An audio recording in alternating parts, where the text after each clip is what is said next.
Okay, I just did a silly countdown, that's why I'm smiling. Thanks again for being here, class. Really enjoyed teaching you the last few days, and I want to encourage you to ask questions if you have questions, and if I say something that doesn't make any sense and you need further elaboration, ask me to expand on it. I'll pause, we'll take a few seconds. Likely, if you don't understand it, there might be someone else in the class that doesn't understand it. So it's better to just go ahead and raise your hand and could you re-explain that, or could you give me a different example of that?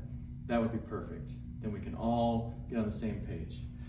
So recapping, last time we were here, we talked about Microsoft Word and formatting within Word, right? We were talking about formatting font and all the cool things you can do with font, color changes, text effects, fill, borders, so on and so forth. You guys are all really knowledgeable about font now, and you also learned how to format paragraphs and all of the cool things that you can do within the paragraph toolbar in font, or in Word, such as your alignment, if it's left, centered, or right, justified, if you've got lines between your paragraphs, your spacing, your lists, and that's the next thing that you learned about. We had a topic of lists, okay? So you guys have learned how to format paragraphs, fonts, lists, and you're pretty good from what I've seen. You guys all understand those concepts. Now, it's important to understand Word is a good platform for transitioning into Excel. They're both part of the Microsoft suite, and they have very similar toolbar features. So when you're looking at Word, you'll be able to see the places that you remember from our lesson before. And now when we're going to dive into Excel, you can see on the screen here, you'll see the similar, there's the font. All the same things, all the same features for the font are in Excel. There are a few different elements within Excel because Excel is a spreadsheet data handling type of platform.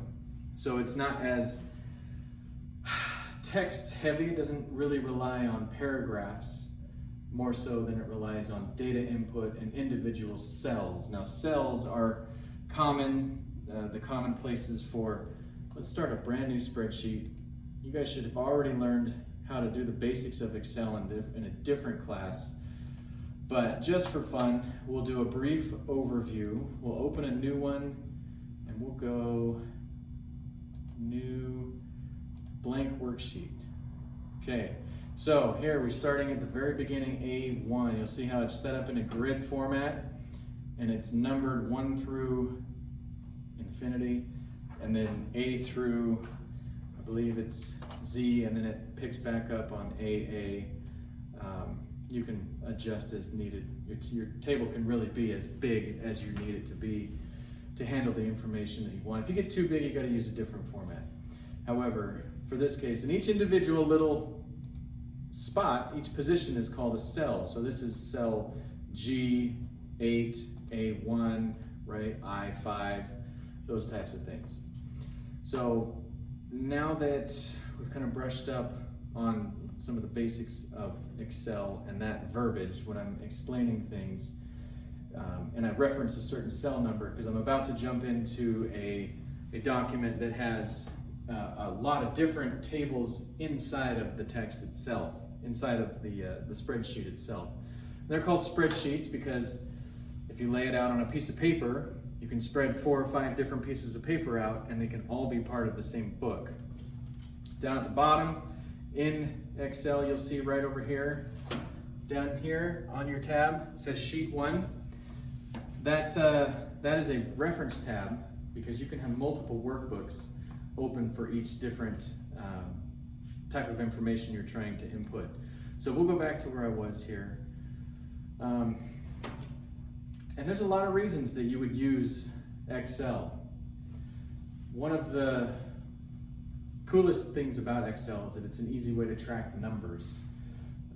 And a lot of times numbers can be confusing for certain people. I know for myself, I'm not a very big numbers person, and I'm not going to lay claim to liking numbers or math or any of that type of stuff, but I will be able to track information by using an Excel document because it puts it in a manageable form for me to understand. So when you look at these, what do you see here, Scarlett? What do you see here on the screen? It's okay to answer. Just speak up. Budget breakdown. You see a budget breakdown? Okay. And there's different elements, right? What is this one about over here? Can you see that or am I in the way? Housing. Yeah. Okay. So the title is housing. The next one is entertainment. There's loans, transportation. This is a personal monthly budget spreadsheet that has been broken down into separate tables. Okay? So everything in this budget spreadsheet has its own place, and it's compared to very similar and very like items. That's why we have them in separate tables. Otherwise it would get confusing, right? So it can get confusing if you're just looking at the bills that come in and the checks that you get, the money that you receive, all your paychecks, right? If you're just looking at all that on a table and you got it all spread out like it's a game of Monopoly, right? That's kind of hard to keep track of on a month-to-month basis or over the year or when you're doing your taxes. So this is a way to kind of get it all into one spot and to make sure it's all tangible for you so you can look at it. What are some other areas where, not within a budget, we've already talked about budgeting, but what are some other instances where you might want to use a table or use a program like Excel to track numbers? Anybody? Your Amanda? income for a business. Income business, perfect for a business, yeah. So you can track your jobs, the profit and loss, those types of things. Yeah, that's good. How about if you're, let's say you're a meteorologist and you're tracking weather. You could track temperatures, wind velocity, precipitation. All sorts of information can be tracked. If it can be quantified with a number, you can track it in a table on Excel. Speed, right? What's the average speed for a Toyota Corolla or a RAV4 in the state of Washington on July 1st? You can really get down. If it can be statistically, informationally put into a document, then we can put it into Excel and turn it into a table or a chart. Now, charts are really cool because charts can take a table like this and give you a visual representation of what the actual breakdown of that information is. So let's say you're like me and you're not really good at looking at numbers. You can look at this and get a good idea, but it would really be better if you had a chart to help that information set in and to kind of make it concrete and crystal clear as to what the information is trying to tell you. So in that case, something like this for our housing would be like, oh, that's really clear. I understand right here. This chart right here tells me that in housing, the majority of the funds for housing are for mortgage or rent, right? All the orange is mortgage and rent. And then you get the gray is phone, electricity, gas, water, sewer, cable, water, all of that. So that gives you a visual of all that information that was in that table. So charts are really, really useful tools when presenting information to people who you need to not confuse with numbers, but make them understand why the numbers are important. Does that make sense, Isabella? Yeah? Okay. Head nods. All right. Okay, so let's go back to our personal monthly budget. Now, when we're making a chart, let's see here. You're not going to wear bowling shoes to play soccer, right? No, and you're not going to wear soccer shoes to go bowling. So likewise, with tables and charts, not every chart is suitable for every table. You're going to have some information that is going to be good for a pie chart, but not good for a histogram or a bar graph. And it's critical that when you're looking at your information, that you're able to discern what type of chart is going to be the least confusing and the most understandable. I know it seems like those might contradict each other, but they can be independent and important in their own. Because you can have something that is important and confusing at the same time, but you want it to be easily read. So in this instance, we saw before a pie chart works really well for breaking down a housing table, right? Displaying all of the housing. Now let's see what a chart, so this right here is a breakdown of the entertainment table that we have in our personal monthly budget. Without looking at the numbers on that table, what pops out immediately to you guys when you see this chart? Can you read these? This is videos, CDs, movies, concerts, sporting events, live theaters, and other. A lot's going on at concerts. A lot is going on at concerts, yeah. So there's 3 different colors that go on in here. There's the planned, there's the actual, and there's the difference. So the planned is, let's go back to our chart. This is where it can get confusing. I don't know that this is the best chart for doing this. So the planned number for concerts, or projected, I'm sorry, was 120. The actual cost was 240, which gives a deficit of 120. So let's go back to our chart so we can see this was the actual cost, and it drove our projected into the negative. So the gray right here reflects the negative. You can see this baseline right here is 0. So everything else, we're kind of right on track with our budget, except concerts, which we should adjust and plan more accordingly. So this chart still makes sense, but it's not as easy to understand as maybe another method of doing it. Maybe in this case, numbers would have been best. So another method for doing a chart, let's take a look at our monthly budget for transportation. We've got vehicle, bus, insurance, licensing, fuel, maintenance, and other. These are all very important elements for transportation. If you don't have a car, you're still going to have a way to get around, a bus or a taxi fare. And we might even add bicycle and maintenance fees, but that we could put that in other. That might fall within that other category, because bikes are becoming more and more popular in urban areas as a mode of transportation. And you could even put maintenance inside of that, and as long as it doesn't have a big enough motor, you don't have to license it. Anyway, get a ramble going on there, and I lose you. Sorry. So let's get back to the information aspect of charts and tables. When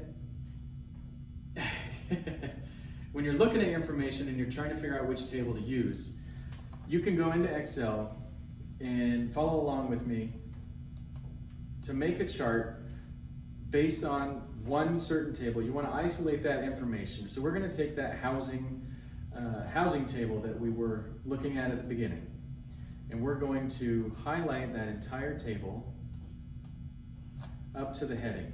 It's important to keep the heading in there because that will also be included in the chart so that you will be able to see what that chart is about.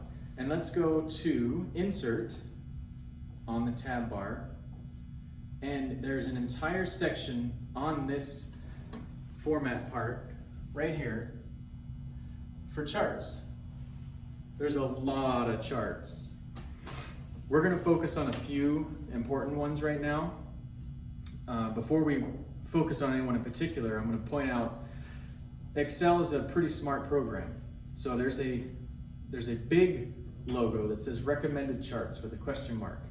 So what this will do is it will tell you what Excel sees as the best fits for the information that you're wanting to put into a chart.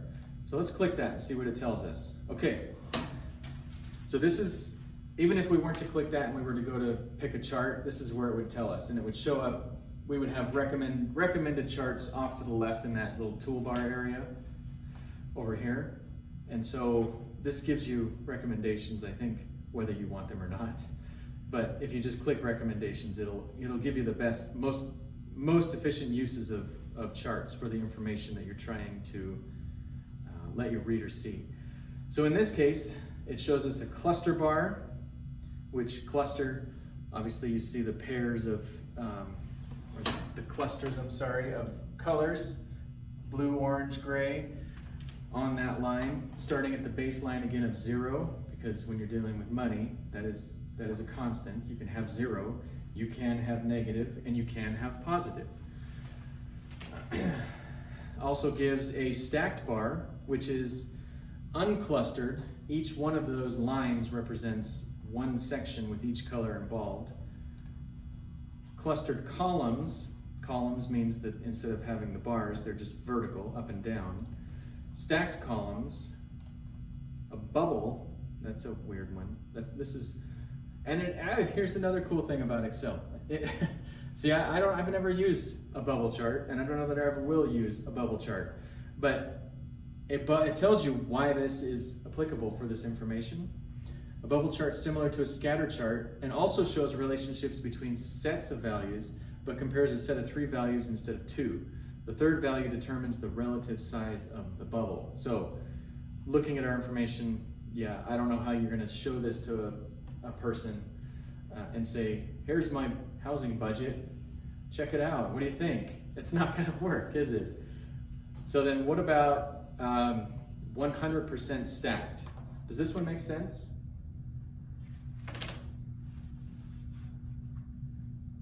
Scarlett, does this make sense to you? You can't read it? Okay. So it's all of our information: rent, phone, electricity, gas, water, sewer. So it's all part of the same pie chart. This is the 100% mark. It's starting with 100% as the baseline, and it's going down to wherever that information is supposed to be. Still kind of a lot of information to go over and can be confusing. Here's a funnel chart, right? So see how even the recommendations can be a little off base at times? So don't always trust what the computer tells you or what the program tells you is the best fit. Let's look at all charts. Okay, now in Excel, when you go into insert charts, you'll see on the left of this bar here, or this screen, that is all the charts in Excel. Now, there are certain charts exclusively used for, let's say, mathematical information.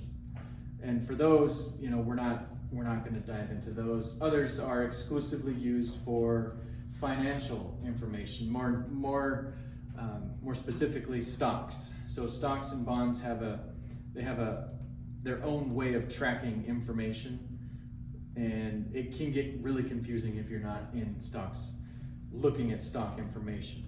The most common are column, line, pie, and bars, with histogram kind of being right there in the mix as well.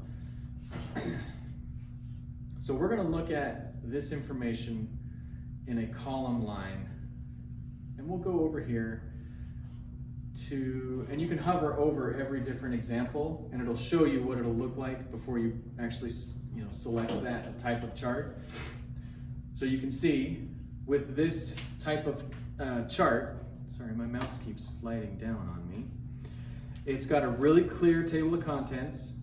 You can see what each one of those colors represents within that chart, and it's really obvious. The axes are easily displayed. You got the dollars on the left, and the items that they represent the dollar amount for are underneath at the bottom. We get to adjust the chart title. Let's select this one.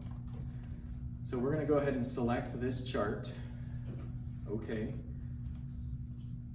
And it puts it right in the middle of our work on our spreadsheets here. Now to me, that's really annoying. So what you do when you move this, you right click, and, no, I'm sorry. Let's take it all the way down to the bottom. Let's go, computer.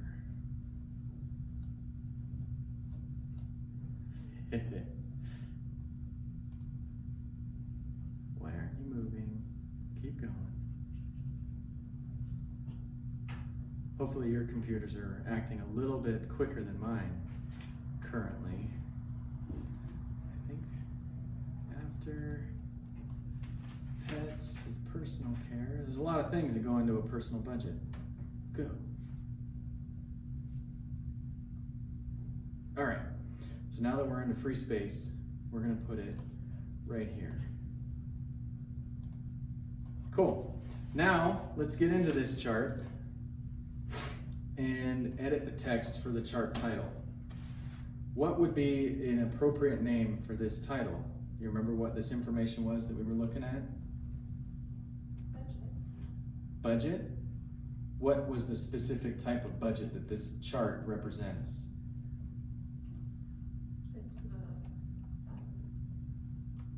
housing. Housing budget, right. Good job. So now we have a pie chart that represents the housing budget, and we've got a bar chart that represents this budget. Each one of these types of charts is really applicable for this type of information. And let's go over now how to but to make a different type of chart with personal care. We'll do this, so we highlight, notice I highlighted the section that I wanted to isolate into a chart, and I'm gonna go to insert again, and this time we're gonna go straight up here. We'll do another pie chart. Insert pie chart or donut chart. Cool, so it's got a drop-down table that we can look at and get an instant view of how our information is going to be represented in chart form. So 2D pies, that means they're flat, they have no dimension. 3D simply means that it will show up as a three-dimensional pie, like our other chart that we have for the pie. And a donut, it looks like a circle. It's a donut, and it has the lines going in a circle. So we'll do a 2D pie chart. Bam, just like that. And see here, what do we think about this one? Is this easy to understand? Yes? How is that easy to understand? Why is that easy to understand? Straightforward with the sizes and the color coding. Good. It's straightforward with the sizes and the color coding. One thing it didn't do was it didn't put our heading in here. So let's see if we can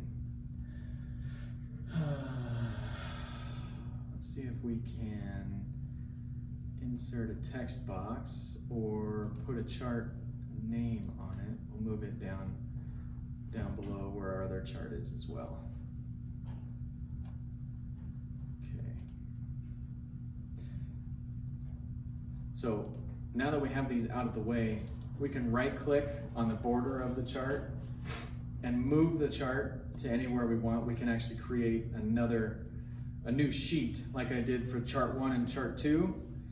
We can create a new sheet, which we will, and we'll put it in right there as chart number 3. So this is an easy way to isolate charts and reference them really quick when you're presenting information. So, oh yeah, I actually have another way to see this if this one doesn't make very much sense. Let's reference chart 1.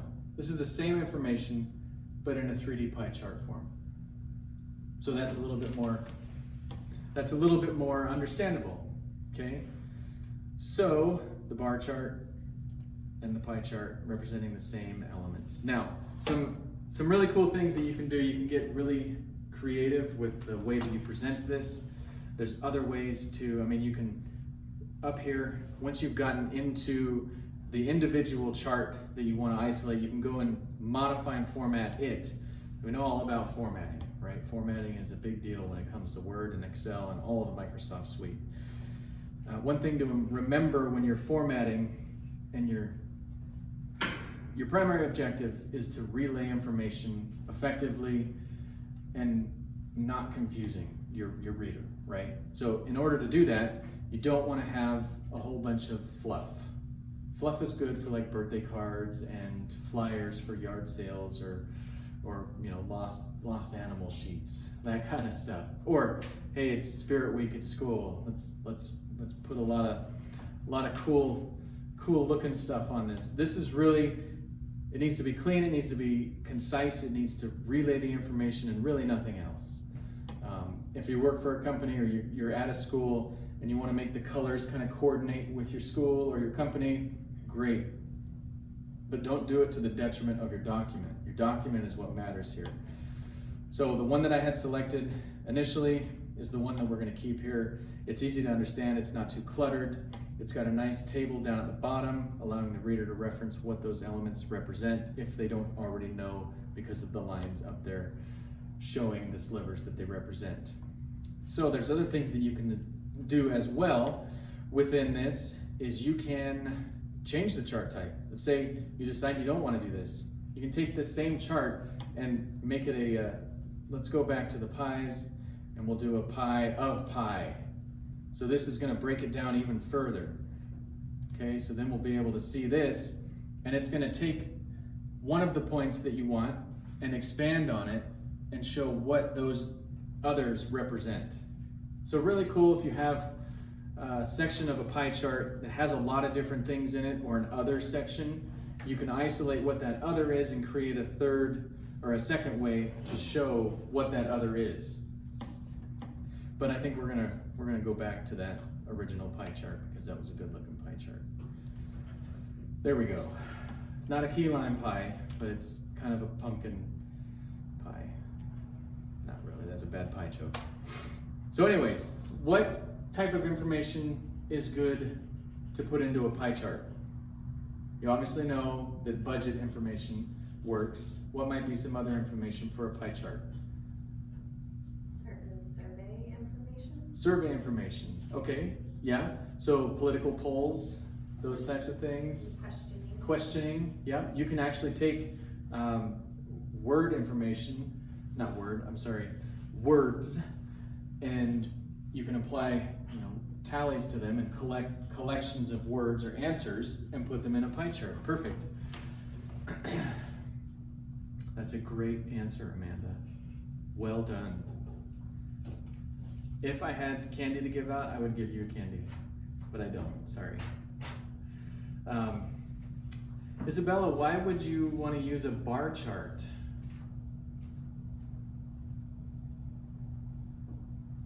Any idea? To graph information. To graph information. Yes, that's a very good general answer. Yeah. Let's say you work at a zoo and you want to track the number of babies that are born in the, let's say, big cats area, right? And you've got 7 lions, 3 tigers, 2 cougars, 1 bobcat. Would that be a good one to use for a bar chart? Yeah? Cool. Good. All right, now I'm going to show you one other option here. Attendance records. Attendance, it's a good way to track, how many people did we reach? Who saw this? How many got to see this? And it's a good way to track marketing as well. Get marketing information and make sure you're staying on top of your clientele. So I want to take just the information for totals. In this case, we have church attendance numbers. We're going to see how many in total were in service, how many of the adults were serving, serving in the church, helping out in kids ministry or ushering or greeting, and then how many kids were there and how many total. Okay, so we're going to isolate just this information by left clicking, and then we're going to right click once we have it. No, I'm sorry, I said right click too many times and confused myself. We're going to go up to charts, and we're going to see what recommended charts they say. Oh, there are no recommendations available. So we'll go to all charts. Let's find the best one for this. Line chart. Ooh, that's a good one to track attendance. See that? But it doesn't really give us an idea of date. So it's missing kind of that time element that goes along with attendance. Let's see. 17 is the max number. Bar, that's way too much information. Column. All right, column I think is our winner.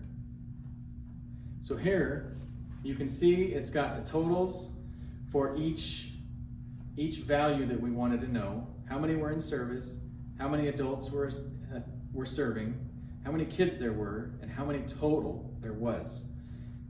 And see how you can kind of track over time. You can see the fluctuation, see when people are coming, when people aren't coming. It's generally slow during the summertime because the weather is nice. Anyway, let's go ahead and isolate this chart to a different sheet. So we're gonna right click and we're gonna move chart to a new sheet. Okay, and it's still chart 1. That just makes it not right next to all of our other information. And now we can format this chart. Let's change the chart title, and we'll go church attendance over. Come on now. What are you doing? Okay, well, if my computer would cooperate, it would say church attendance from January 5th to December 27th.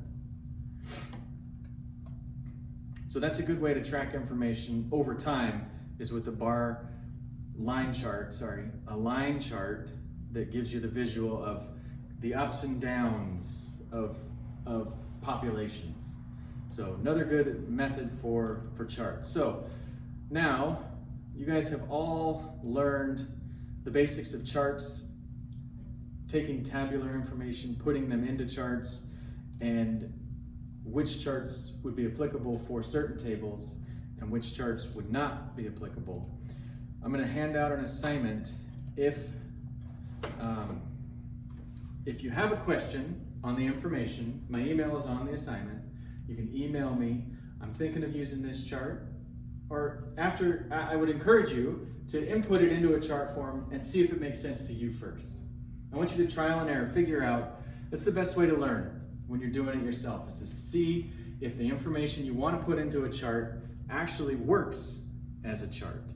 If it looks like it works, then submit it, and I'll provide feedback. If you're not sure, you can ask me, and I can help you walk through it, and we can figure out whether or not this is the right type of chart for you to use. Anyway, you'll have until the end of class to kind of work amongst yourselves, and then you'll do the rest of that assignment as homework, and you'll be able to turn it in the next day. So I appreciate your attention. Thank you for your focus.